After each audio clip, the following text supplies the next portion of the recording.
Steve Jobs called me one time. I mean, he called me, I don't know how many years ago, but he was thinking about repurchasing shares. And I said, Steve, there's just two questions. I said, A, you have all the business, all the money that you need to develop the kind of business that you've got in your head for the next 5 or 10 years. And he says, we got plenty of money. And then I said, then the second question is your stock selling for less than it's worth? And he said, it's selling for a lot less than it's worth. And I said, well, you've answered your own question.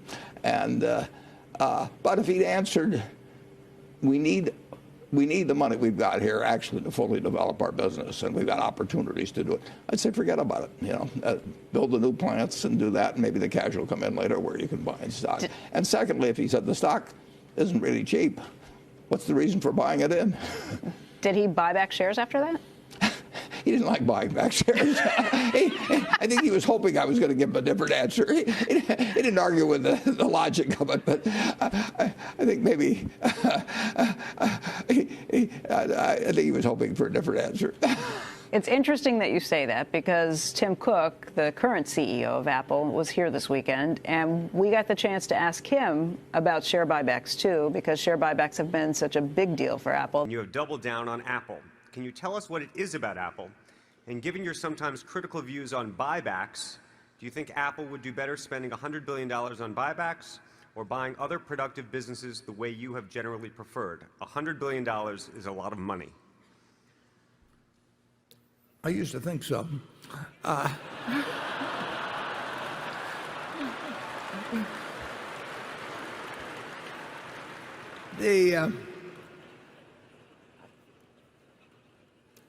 Apple has an incredible consumer product, which you understand a lot better than I do.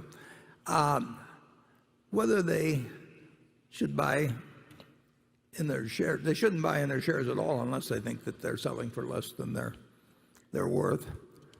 And if they are selling for less than they're worth and they have the money and they don't see an acquisition that's even more attractive, they should buy in their shares. And I think that that's because I think it's extremely hard to find acquisitions that would be accretive to Apple, that would be in the 50 or 100 billion or $200 billion range. They do a lot of small acquisitions. And I'm delighted to see them repurchasing shares. Let's say we own 250 million or so shares.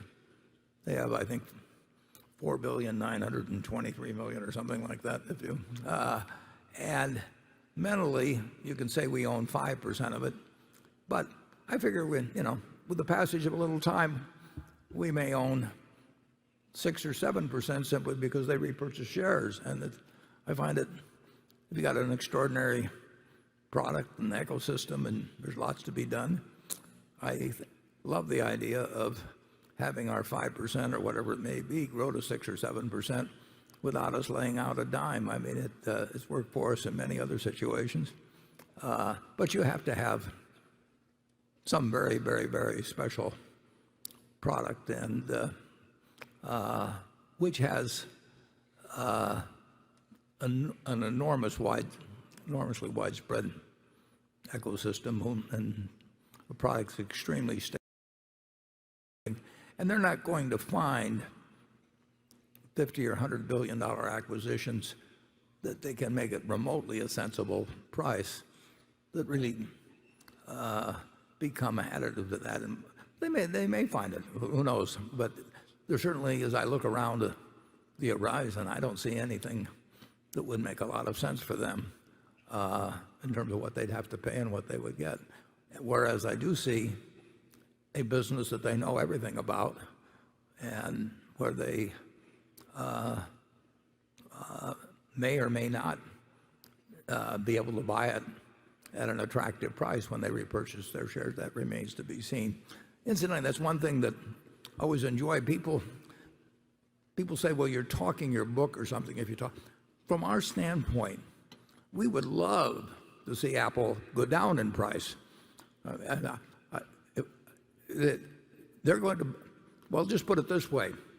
if Andrew and Charlie and I were partners in a business that was worth $3 million, so each of us had $1 million interest in it, if Andrew offered to sell out his 1/3 interest at $800,000 and we had the money around, we'd jump at the chance to buy him out. I mean, it's so simple.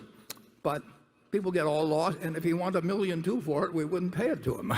It's very simple math, but it gets lost in all these discussions. And of course, like I say, Tim Cook can do simple math, and he'd probably do very complicated math too. So we very much approve of them repurchasing shares.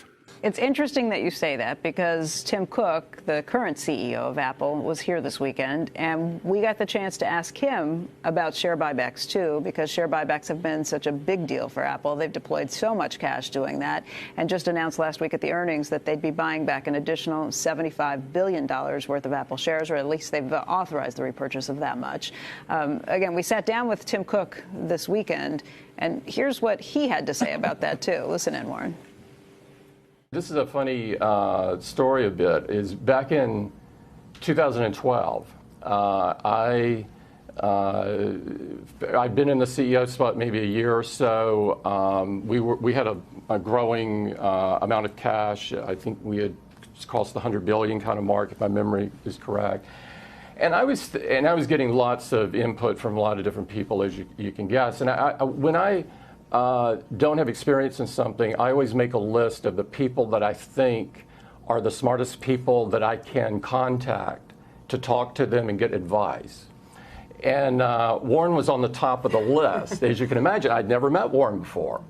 And so I get his number, I call out to Omaha, and I wasn't sure he'd take the call. You know, I'm sort of calling out of the blue. He doesn't know me from Adam. And but he took the call. And I had a great conversation with him, and that was the first time that I'd met Warren, and he was very clear to me. I still remember he goes, let me just cut through it. If you believe your stock is undervalued, you should buy your stock. And I thought that was just the simplest way of looking at it. So here's what we do, is we first and foremost take care of our people, and we take care of the company and the future of the company. And we've been investing a ton in both this country and some others. We're going to spend $350 billion in the United States in building new sites, and we just announced a new expansion in Austin and so forth. So all of that is number one, right? And then if we have money left over, we look to see what else we do.